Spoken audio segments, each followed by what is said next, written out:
Que alegria estar com você nessa convenção, ser parte daquilo que Deus está fazendo na nossa nação. Eu sei que todos nós temos sentido que tem vindo algo novo sobre o Brasil. Esse ano foi um ano totalmente inesperado, mas isso não significa que Deus não esteja agindo. E eu sei que Deus tem algo para falar ao teu coração nesse momento, agora mesmo. Ele está ministrando a sua igreja ao redor do mundo, Ele está despertando a igreja no mundo e no Brasil. E eu sei que Deus vai falar com você, Pai. Nós te pedimos, fala aos nossos corações. Espírito Santo, traz a Tua palavra até o mais profundo do nosso ser e que a Tua palavra não só a entendamos, não só a escutemos e entendamos, mas que possamos dar fruto e muito fruto de acordo com aquilo que o Senhor está nos dizendo. Que a Tua igreja abra os ouvidos, Pai, para que possamos entender a Tua palavra. Essa é a nossa oração, esse é o nosso pedido no dia de hoje, em nome de Jesus. Amém e amém. E sabe, eu quero começar lendo com você um texto, está em Mateus capítulo 24, no versículo 12. E são palavras de Jesus, é uma advertência que Jesus faz à igreja, mas não só aos discípulos que estavam ali naquele momento, mas uma advertência para a igreja do futuro, a igreja que viria nos próximos séculos, assim como também serve para a nossa igreja, para a igreja nos dias de hoje. E ele diz o seguinte, capítulo 24, verso 12. Devido ao aumento da maldade, o amor de muitos se esfriará. Devido ao aumento da maldade, o amor de muitos se esfriará, mas aquele que perseverar até o fim será salvo. E será pregado este evangelho do reino por todo o mundo, para testemunho a todas as nações, e então virá o fim. Mas é interessante que antes dessa promessa e antes da declaração de Jesus que o evangelho seria pregado em todo o mundo, antes de que viesse o fim, ou seja, seria cumprido o propósito do sacrifício de Jesus, que a humanidade recebesse o seu amor, que a humanidade soubesse do relacionamento que nós podemos ter com o Pai, do amor do Pai para conosco, através de Jesus crucificado na cruz e ressuscitado. Ele pagou o preço pelas nossas vidas. Mas antes de tudo isso acontecer, e antes de que as nações possam terminar de escutar a pregação da igreja, vem algo muito interessante.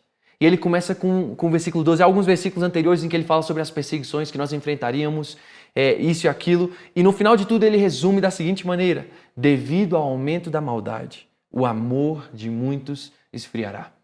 E é interessante porque nós estamos na época em que há maior acesso à Bíblia na história da humanidade. A tecnologia possibilitou que nós pudéssemos ter acesso à Bíblia no nosso celular. Nós temos acesso à Bíblia em quase todos os idiomas mais populares no mundo. Não sei em centenas de idiomas nós podemos ter acesso à Bíblia. Podemos conhecer o Evangelho, podemos escutar pessoas pregando no nosso próprio idioma, quanto mais no português, obviamente. Mas o que eu digo é que ao mesmo tempo em que existem mais cristãos vivendo na Terra simultaneamente do que em toda a história da humanidade anteriormente, ao mesmo tempo em que o cristianismo alcançou certo prestígio, esse é também o tempo em que a Bíblia e Jesus fala que haveria maior frieza. Em que no meio da igreja nós encontraríamos pessoas adormecidas. Nós encontraríamos até mesmo uma igreja que tinha se esfriado, uma igreja morna, ou às vezes uma igreja que perdeu esse primeiro amor, que perdeu essa conexão, a essência da adoração ao Senhor por aquilo que Ele é, buscar ser agradáveis a Deus antes de qualquer outra coisa. E é isso que Jesus está falando. E Ele resume de tal forma: o amor de muitos esfriará. Obviamente Jesus não está falando dos perdidos, porque os perdidos nem sequer chegaram a experimentar esse amor para que o amor pudesse se esfriar. Ele está falando daqueles que um dia experimentaram o amor. E a palavra de Jesus é: o amor se esfriará, o amor de muitos esfriará. E sabe, isso nos deixa com uma pergunta muito importante. A pergunta é a seguinte: de qual grupo eu sou parte? Eu escutei um jovem falar sobre isso numa canção e ele dizia o seguinte: o amor de muitos se esfriará, mas não de todos. E por mais que muitos se encontrem talvez em um estado de adormecimento, em um estado de um amor que se esfriou, perderam o primeiro amor, perderam essa paixão por Jesus, isso não significa, isso não é desculpa para que nós possamos dizer realmente é tão difícil amar a Jesus hoje em dia, é tão difícil obedecer a Deus, então eu me uno à multidão daqueles que estão tentando seguir a Jesus, mas que não conseguiram. Jesus, ele continua e ele diz o seguinte: mas aquele que perseverar até o fim será salvo. Não importa se são muitos ou não. Há alguns que perseverarão até o final. O amor de muitos esfriará, mas não o amor de todos. E eu quero te deixar essa pergunta: de qual grupo você é parte? De qual dos dois grupos, em qual dos dois grupos nós estamos incluídos? Quero que você seja sincero com você, faça um diagnóstico do teu coração, da tua vida, das tuas obras, de como você tem levado a tua vida e onde você se encaixa. Como está o teu amor por Jesus? E nós vamos ver que o amor, ele é medido completamente diferente do que aquilo que a gente pensava. Mas Jesus tem buscado ver na sua igreja um amor aceso, um amor que está pegando fogo, um povo incendiado. E eu quero te dizer o seguinte, ele termina com a seguinte promessa do versículo 14. E então será pregado este evangelho do reino por todo o mundo, para testemunho a todas as nações, e virá o fim. E sabe quem vai pregar o evangelho para todas as nações? Não é a multidão de crentes mornos. Não é a multidão de pessoas que vai para a igreja e senta para assistir o culto e que pensa que está bem e que pensa que já é salvo e que pensa isso e aquilo, pensa muitas coisas. Não é essa multidão. Quem vai cumprir com o chamado, quem vai cumprir com a missão da igreja são aqueles poucos que não esfriaram. Que não deixaram que o seu amor fosse esfriado pela experiência de estar no ministério há tantos anos. Muitos de nós servimos na casa de Deus, servimos nas nossas igrejas. E quão perigoso é que nós que servimos também nos acostumemos a estar na presença de Deus e não temos mais temor. Quando o pastor está pregando e nós estamos servindo, realmente já não há espaço para receber a palavra.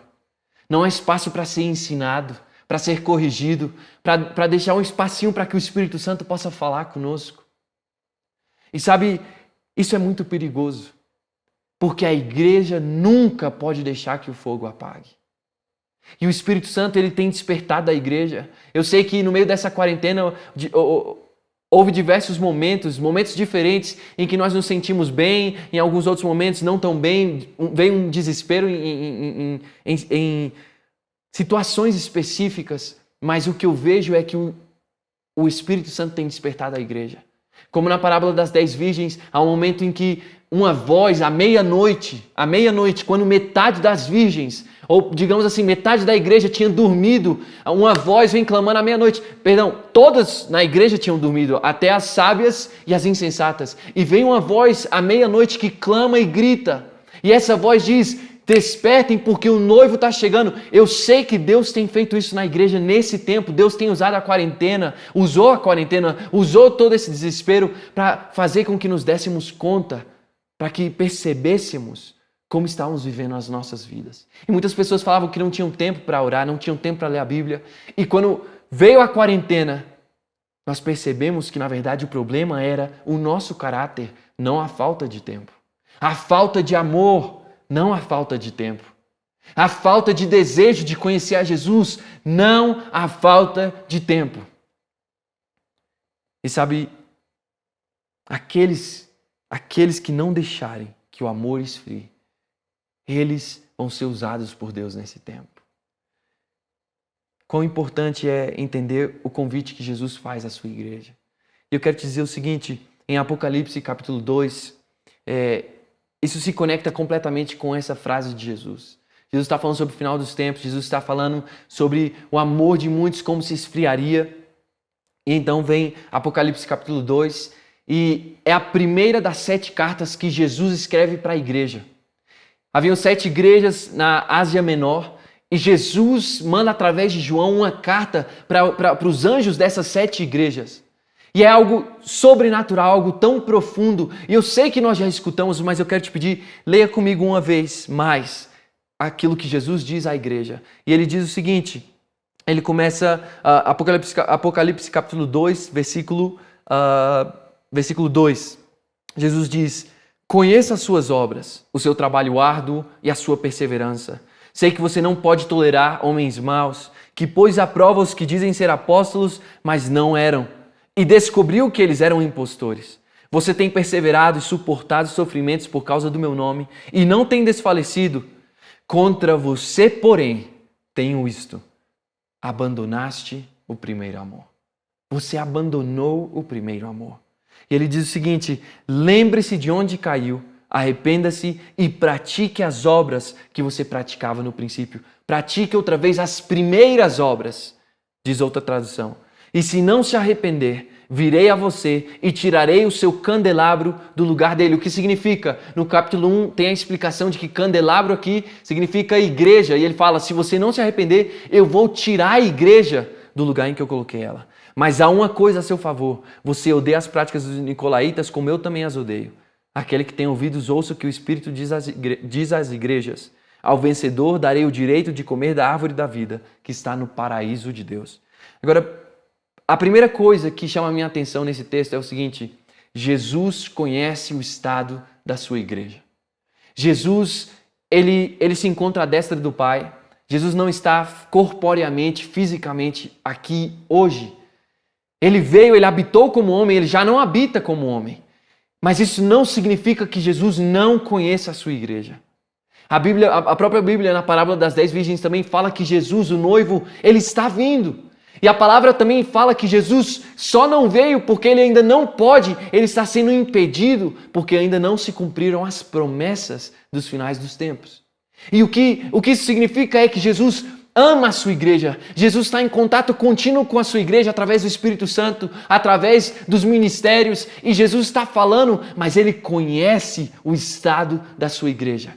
Ele não nos deixou órfãos, Ele não nos deixou sós, Ele não nos deixou sem paz, sem esperança. Jesus está atento e mais que isso, Ele nos enviou o Consolador, Ele nos enviou aquele que nos faria recordar todas as coisas. Ele nos deu o Espírito Santo. E quando eu começo a ler as cartas, a primeira coisa que eu começo a pensar é: Jesus olha para nós.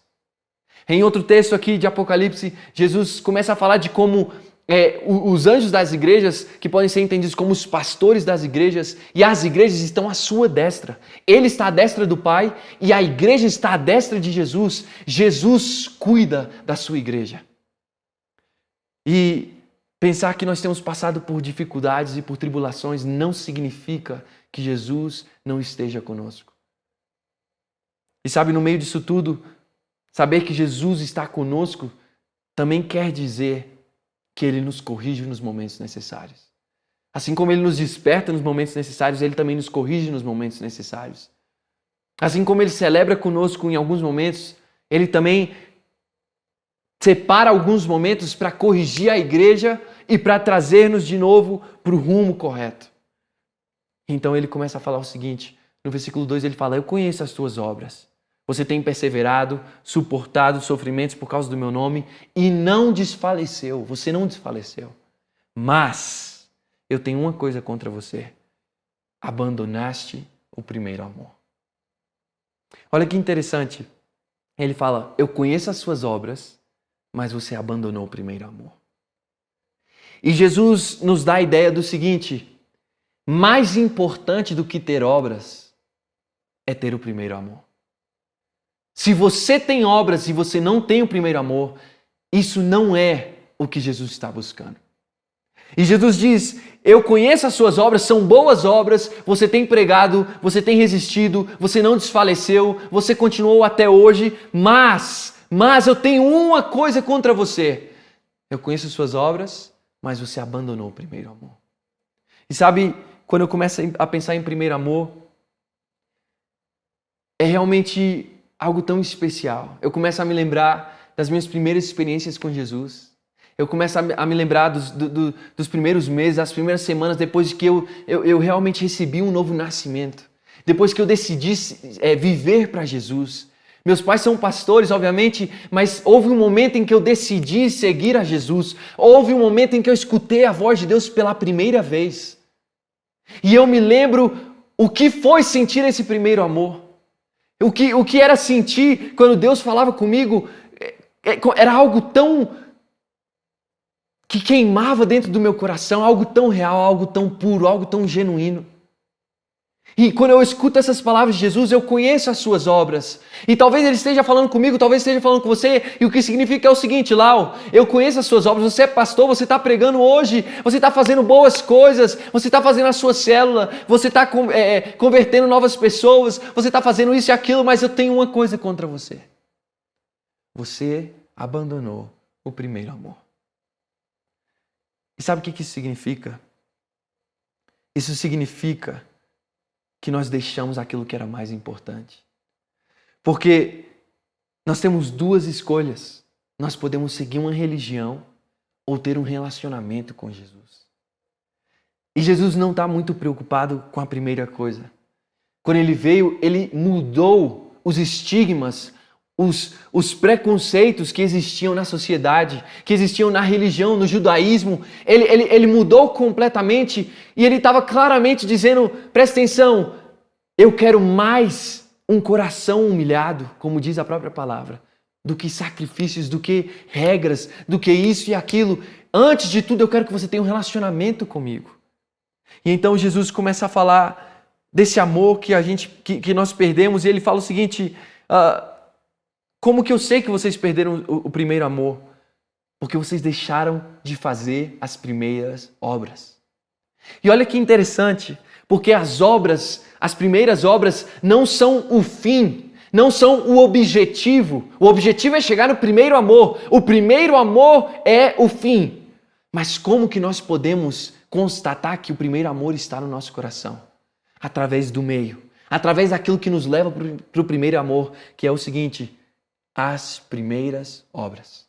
E eu me lembro que nessas primeiras semanas, nesses primeiros dias da minha decisão de seguir a Jesus, de amar a Jesus, foram talvez os meses mais radicais da minha vida até hoje.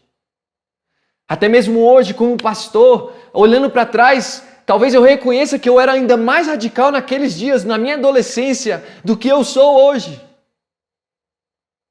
E quando eu percebo isso, eu percebo o chamado que Jesus faz para a igreja. E é interessante porque quando ele traz então essa correção, essa repreensão, ele fala: vocês deixaram o primeiro amor. Vocês deixaram aquilo que nos aproximava. Vocês deixaram um relacionamento, estão me trocando por uma religião, por tradições ou por expectativas. Uma forma de viver o Evangelho, de fazer o Evangelho, quando o Evangelho é uma pessoa, quando o Evangelho é um relacionamento. E Jesus traz essa correção, mas Ele não nos deixa só com a correção. Ele traz o remédio, Ele traz a fórmula daquilo que Ele busca em nós e daquilo que Ele busca ver na igreja. E Ele diz o seguinte no versículo 5: lembre-se de onde caiu. Lembre-se de onde você caiu, arrependa-se e pratique as primeiras obras. Se não se arrepender, virei a você e tirarei o seu candelabro do lugar dele. São 3 coisas que Jesus fala. E a primeira que ele fala é: lembre-se de onde você caiu. Lembre-se de onde você caiu. Mas lendo essas semanas esse texto, eu percebi algo que eu não tinha visto antes. Porque eu sempre pensei que o que o texto queria dizer é: lembre-se aonde você caiu. Mas isso não é o que o texto diz. O texto não fala de se lembrar do momento em que talvez você pecou e caiu, de se lembrar talvez do momento em que você se afastou de Deus, mas o que o texto está dizendo é o seguinte: lembre-se de onde você caiu, onde você estava e onde você já não está. Qual é a diferença disso? Quando nós começamos a visitar na nossa memória os melhores momentos que nós vivemos com Deus. Quando nós começamos a lembrar dos momentos, das primeiras experiências que nós tivemos com Deus. Quando nós começamos a lembrar de quando a gente entrava na presença de Deus e nós saímos com o coração completamente transformado. As primeiras vezes quando Jesus pedia as coisas mais loucas, e ainda que eram talvez as obediências mais difíceis que eu tive que tomar uma decisão bruta, uma decisão forte, difícil. Foram os momentos em que eu tive maior paz. Os momentos em que eu senti o maior respaldo de Deus comigo. A presença de Jesus estava ao meu redor. E quando eu começo a pensar nisso, como eu lia mais a palavra no início, Eu me lembro na minha adolescência, eu fiz um voto com o Senhor e eu não comia, eu não tomava café da manhã ou até o almoço, se fosse necessário, até que eu tivesse lido 5 capítulos todos os dias, todas as manhãs. E é verdade, eu não cumpri todos os dias, mas eu me lembro que talvez eu nunca tive um tempo de constância como esse tempo da minha conversão. Esse tempo em que eu disse, Jesus, eu vou te amar, eu vou ser radical. E sabe, Jesus está falando o seguinte, lembre-se de onde você caiu, onde você estava. Ele não está falando simplesmente para você se lembrar o que foi que te derrubou ou qual foi o episódio, para que isso não traga mais sequelas para o teu coração, mas o que ele está dizendo é, se lembre de como era quando você viveu um relacionamento comigo. Lembre-se de como foi quando você viveu o verdadeiro evangelho. E a segunda coisa que ele fala é, então arrependa-se. Ao se lembrar de que você já esteve mais alto do que você está hoje. Ao se lembrar de que você já esteve mais íntimo do que você é hoje. De que você já foi mais íntimo do que você é hoje. Ao se lembrar de que você já foi mais obediente e sensível à voz dele do que você é hoje. O que ele está dizendo é, arrependa-se. E trazer à memória esse relacionamento, esse amor que nós tivemos por Jesus um dia. Porque é interessante para mim porque nós hoje temos mais conhecimento, mas possivelmente temos menos amor por Jesus. O conhecimento não significa, as obras também não significam que o primeiro amor esteja aqui dentro. Então Jesus fala, lembre-se desses primeiros momentos, por quê? E aqui eu volto, porque ao se lembrar desses primeiros momentos, o nosso coração, o Espírito Santo começa a produzir algo no nosso coração. Ele começa a trazer um desejo pelo arrependimento. E o Espírito Santo não toma a decisão do arrependimento por nós, mas ele começa a mover algo aqui dentro. Ele começa a despertar o nosso coração. Tem um texto em Oséias, capítulo 14, versículo 1, e ele diz o seguinte, e eu amo esse texto porque ele fala, volta Israel para o Senhor teu Deus, porque pelos teus pecados caíste. Fala, volta, ó Israel, para o Senhor teu Deus, porque pelos teus pecados você está caído, estás caído. O que significa o seguinte, nós não caímos porque Deus nos derrubou, nós caímos porque nós pecamos, nós caímos porque nós nos afastamos. Jesus fala, eu tenho contra ti uma coisa, abandonaste o primeiro amor. O abandono do primeiro amor é uma escolha. Ele não acontece, pastor, de um dia para o outro foi. Não! Nas nossas escolhas, dia após dia, talvez não foi de um momento para o outro, mas dia após dia, você decidiu que o teu trabalho era mais importante. Foi uma semana muito importante no trabalho, na universidade, na escola, e você decidiu, não, essa semana eu vou me focar em estudar, e você não teve relacionamento com Deus. A partir daquele momento, você abandonou o primeiro amor, e eu não estou aqui para julgar ninguém, porque eu preciso ser restaurado, e eu precisei ser restaurado. E o que eu estou te dizendo é o seguinte, por que é necessário arrependimento? Porque o abandono de um relacionamento com Jesus é uma escolha nossa. Foi uma escolha nossa. E se nós não tomamos o nosso lugar e não admitimos o nosso orgulho e não nos arrependemos, Ele não pode restaurar nada.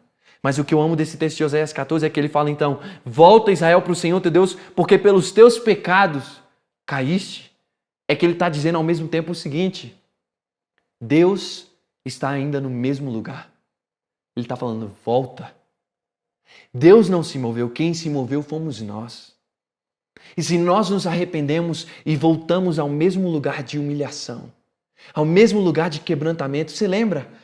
Eu me lembro tão claramente na minha adolescência a minha sensibilidade à voz de Deus. Eu não estava nem aí para o que as pessoas iam pensar. E sabe, quando você pensa nas duas palavras, primeiro amor, pensemos no primeiro amor, naquilo que o mundo chama de primeiro amor, quando você começou a gostar da primeira pessoa na sua vida. Eu me lembro, estando na escola, eu tinha uns 7, 8 anos, não sei, e eu comecei a gostar da primeira menininha. E é engraçado porque eu me lembro até o nome dela.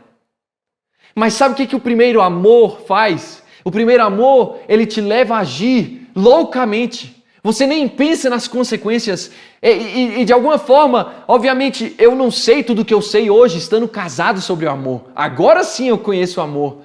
Mas de alguma forma, esse primeiro sinal que eu tive de sentir algo por alguém produziu efeitos e frutos de tal forma que eu ainda me lembro da pessoa. E você pode estar rindo aí, escutando isso, mas você também se lembra do nome da pessoa, da primeira pessoa que você gostou. E o que Jesus está falando é: volta ao primeiro amor. Volta ao primeiro amor. Você tem muito conhecimento agora. E o conhecimento está te impedindo de me amar de novo. Você tem muitas obras. E quando eu tento te corrigir, você fala: Jesus, mas olha tudo isso que eu fiz para o Senhor. E quando eu tento te dizer que você não está fazendo algo tão bem, você me apresenta e você prega para mim o Evangelho. E você fala: Jesus, mas olha isso que eu fiz, olha isso que eu fiz, olha isso que eu fiz. E Jesus está falando: se arrependa. Volta, Israel, para o Senhor teu Deus, porque pelos teus pecados caíste. Ele termina com a terceira coisa e ele fala o seguinte: lembre-se de onde você caiu, se arrependa e pratique outra vez as primeiras obras. Lembrando o seguinte: as primeiras obras não são o nosso objetivo. Porque obras sem coração quebrantado não significam nada para Jesus. Ele começa essa carta falando: eu conheço as suas obras, mas, eu não quero ter um mais no meu relacionamento com Jesus. Eu não quero que Jesus no final me diga: filho, você fez muitas coisas boas, mas eu não te conheço. Lembra da parábola que Jesus fala que muitas pessoas se aproximariam no final e diriam: mestre, eu expulsei demônios no teu nome, eu visitei pessoas na prisão no teu nome, eu fiz isso e aquilo, eu fiz uma célula, Senhor, eu dei uma célula no teu nome. E Jesus vai falar: apartai-vos de mim, vocês que fazem maldade, porque eu não conheço vocês.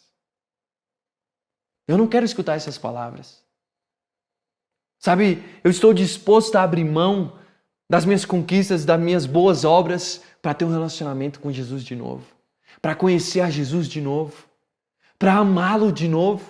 Jesus disse: aquele que me ama, guarda os meus mandamentos. E nessas últimas semanas, quando eu tenho lido essas palavras, eu tenho percebido: Senhor, eu pensei que eu sabia te amar, mas eu não sei te amar. Será que o Senhor pode vir e me ensinar? Será que o Senhor pode vir e me ensinar o que é o verdadeiro Evangelho? Porque eu pensei que eu sabia, eu pensei que eu estava indo bem, mas eu não sei. E Jesus fala o seguinte: olha o remédio que Jesus dá. Depois de se lembrar de onde você caiu, onde você estava, depois de se arrepender ao se lembrar disso, volte às primeiras obras. Pratique as primeiras obras. E no meio desses meses da quarentena, Jesus começou a falar muito ao meu coração. O Espírito Santo começou a trazer várias coisas ao meu coração e falar que eu precisava mudar em muitas coisas. E eu passei por essa experiência, eu comecei a lembrar de onde estava e eu comecei a tentar então voltar a fazer as mesmas coisas que eu fazia naquela época. E o que eu descobri é que Jesus, o que ele está falando quando ele diz pratique outra vez as primeiras obras, ele não está falando para voltar para os mesmos mecanismos e moldes e a mesma estratégia. Por exemplo, eu tentei nessa quarentena voltar a fazer o mesmo voto que eu tinha tido com Jesus na minha adolescência. E eu ia lendo 5 capítulos no carro, no caminho para a escola, obviamente, adolescente, eu não dirigia, eu tinha esse tempo, eu podia ler os capítulos. Então, agora, pai de 2 menininhos, o Isaac tem 2 anos e meio, a Ana tem 1 ano, e bem, a terceira já está na barriga, vai nascer, se Deus quiser, em dezembro, janeiro, Deus sabe. Mas agora, você sabe que horas eles acordam? Eles acordam antes de mim.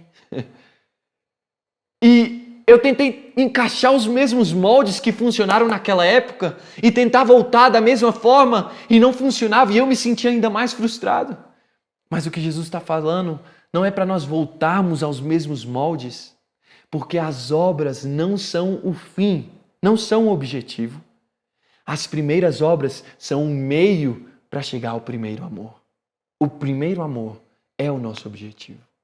Isso significa o seguinte: você se lembra de onde você estava e você se lembra do que você fazia, mas o que você tem que recuperar de tudo isso é a essência das primeiras obras. O que que você fazia? Eu lia 5 capítulos da Bíblia, ok? Eu realmente tinha uma constância na palavra. Eu me lembro quando eu entrava no meu quarto e eu passava 2, 3 horas. 2, 3 horas na presença do Senhor e meus pais tinham que ir me chamar. Porque eu tinha que sair para ir para a escola, para ir fazer isso, para ir a qualquer coisa. Porque não tinham me visto para saber se eu estava bem.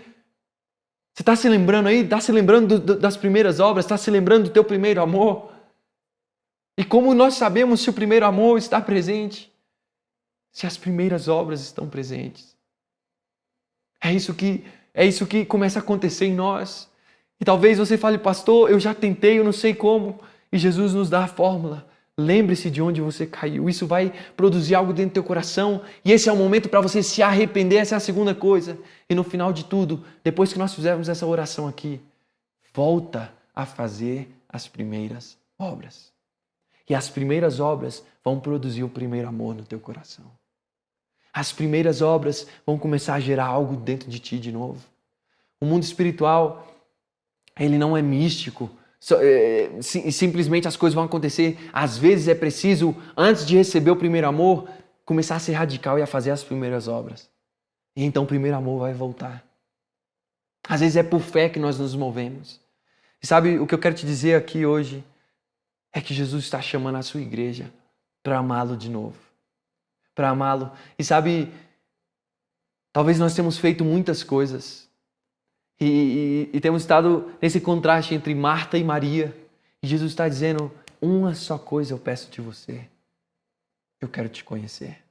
E te conhecer, para mim, é mais importante que você faça muitas coisas no meu nome. Sabe, mais importante que ganhar uma nação para Jesus é que o coração dele saiba que você o ama.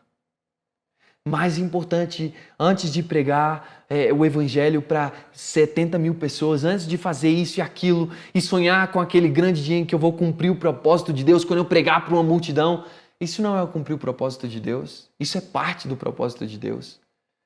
Mas realmente a essência do chamado e do propósito de Deus para as nossas vidas é ser agradável a Ele. E quão perigoso é entender que muitos de nós podemos estar expulsando demônios, fazendo célula, fazendo isso e aquilo, e no final Jesus falar, eu não te conheço. Porque eu estive te buscando no lugar secreto e você nunca apareceu. Eu não te encontrei. E você tem muitas obras, mas foi tudo palha. Você fez muitas coisas no meu nome, mas você nunca me conheceu. Que Deus traga um temor ao nosso coração nesse momento. E eu quero orar com você. Pai, hoje nós te pedimos, leva-nos a lembrar de onde caímos. Leva-nos a lembrar das primeiras obras. Eu me lembro, Senhor. Eu me lembro, Pai. E nós estamos correndo. E nós estamos lutando para voltar. E já temos tentado de tantas formas. Mas hoje, entendendo a Tua palavra e tendo a revelação da Tua palavra, nós te pedimos, renova algo dentro do nosso ser. Renova algo dentro do nosso coração. Que o Teu Espírito Santo possa gerar o arrependimento dentro dos nossos corações e que nós possamos tomar a decisão de humilhar-nos diante de Ti, de realmente estar completamente rendidos e quebrantados diante de Ti. Senhor, quanto tempo passamos Te oferecendo as nossas obras, quando o Senhor estava buscando o nosso coração. Hoje nós Te pedimos perdão. E sabe, se aí na tua sala, na tua casa, onde você estiver, se você precisa tirar um momento para falar com o Senhor, para se lembrar desses primeiros dias, desse primeiro amor, de onde você caiu, como foram esses primeiros momentos de relacionamento com o Pai. Ele está nos chamando, Ele está nos convidando. Ele tem falado com a sua igreja. Ele tem nos chamado de filhos.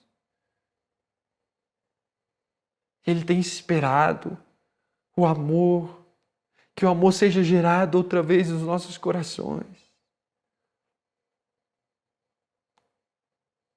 que o amor possa arder de novo. Perdoa-nos, Senhor, se o amor se esfriou dentro de nós. Mas hoje nós te pedimos, perdoa-nos e permite-nos e dá-nos o verdadeiro arrependimento. E que ao sair daqui nós possamos mudar as nossas atitudes, as nossas ações, colocar em prática aquilo que nós estamos recebendo hoje. Que nós possamos, Senhor, outra vez praticar as primeiras obras. Temos boas obras, mas o Senhor não está buscando boas obras, o Senhor está buscando as primeiras obras. Aquelas que levam ao primeiro amor. E hoje o que nós te pedimos é: restaura o nosso coração. Restaura a chama que um dia esteve acesa e que se apagou. Pai, hoje lava-nos com o teu sangue. E aí onde você está, você pode repetir e falar: Senhor, hoje eu me humilho. E eu te peço, perdoa a minha ignorância. Perdoa a minha falsidade. Perdoa-me, Senhor, porque eu tentei me aproximar de ti por obras. Mas por obras ninguém alcançará misericórdia. Por obras ninguém, todos fomos destituídos da glória de Deus. Não nas minhas obras, não na minha força. Senhor, será que o Senhor pode me dar um novo começo? Me ajuda, eu quero voltar. Ah, Senhor, eu me lembro desses dias. E hoje eu me arrependo e eu quero te dizer: dá-me forças para voltar a fazer as primeiras obras. Hoje eu tomo a decisão de voltar a ser radical, a viver para ti, a te seguir sem importar o preço. A dia tomar a minha cruz, negar a minha natureza, negar a mim mesmo e te seguir, Senhor, até o final. Até o final. Eu quero estar contigo, que o Senhor esteja comigo. Eu te amo, Senhor. Eu te amo. E hoje, Pai, eu te peço, produza em cada um de nós o verdadeiro arrependimento. Dá-nos uma nova história, um novo começo, para te amar e te servir. E que por em cima de tudo, nós sejamos agradáveis a ti. Nascemos para ser agradáveis ao teu coração. Restaura isso dentro de nós, Senhor. Restaura isso na igreja do Brasil, na igreja brasileira. Restaura o teu coração. Restaura a tua liberdade. Restaura, Senhor, o teu amor. Hoje nós oramos e declaramos que chegou o tempo do relacionamento verdadeiro. Em nome de Jesus. Obrigado pelo primeiro amor que começa a nascer de novo nos nossos corações. Amém, amém e amém. Que Deus te abençoe, que você possa ser renovado nesse tempo. Sabe, que você possa realmente tomar um momento agora, se nós pudermos ter um tempo de louvor, um tempo de adoração, que você possa tomar um momento de se humilhar diante de Deus e de clamar por esse novo começo e voltar às primeiras obras. Um abraço e que Deus te abençoe.